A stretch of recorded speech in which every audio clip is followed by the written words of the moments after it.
Pierre-François Moreau, qui est professeur à l'ENS de Lyon et responsable du LabEx Commons. Alors bonjour, bienvenue à tous, bienvenue à cette nouvelle session de notre école de formation en néo-latin ou en latin moderne, organisée par le LabEx Commons. Je développe le laboratoire d'excellence Constitution de la modernité. On est ici à un stade de l'histoire qui remonte à une origine déjà ancienne, à l'époque où l'école était encore à Fontenay.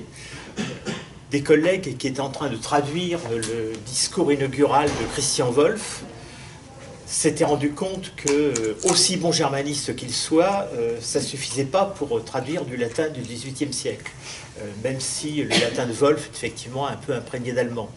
Donc on avait décidé, après en avoir discuté, d'organiser un stage de latin moderne.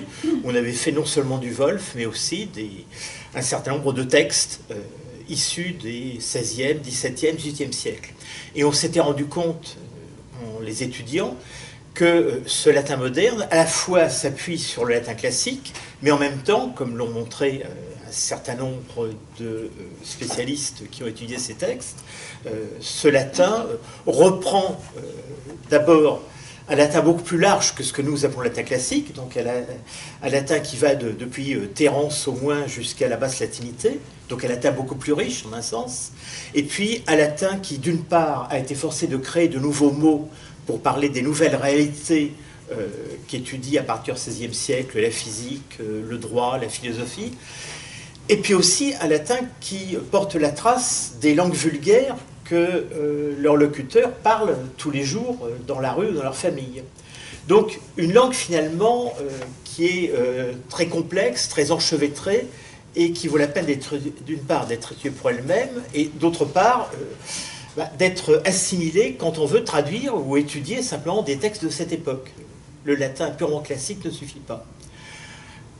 Il est tout à fait naturel qu'un LabEx qui est consacré à la modernité s'intéresse à ce latin-là, puisqu'après tout, la plupart des grandes œuvres que nous étudions dans la première modernité ont souvent été écrites dans ce latin-là. La première des langues modernes, avant le français, l'allemand, l'anglais, l'italien et l'espagnol, c'est le latin moderne. Donc c'est celui-ci que nous allons étudier pendant ces quelques jours.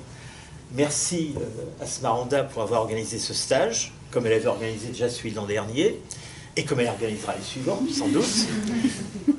Merci à tous ceux qui ont participé à sa préparation. Et maintenant, bon travail. À toi.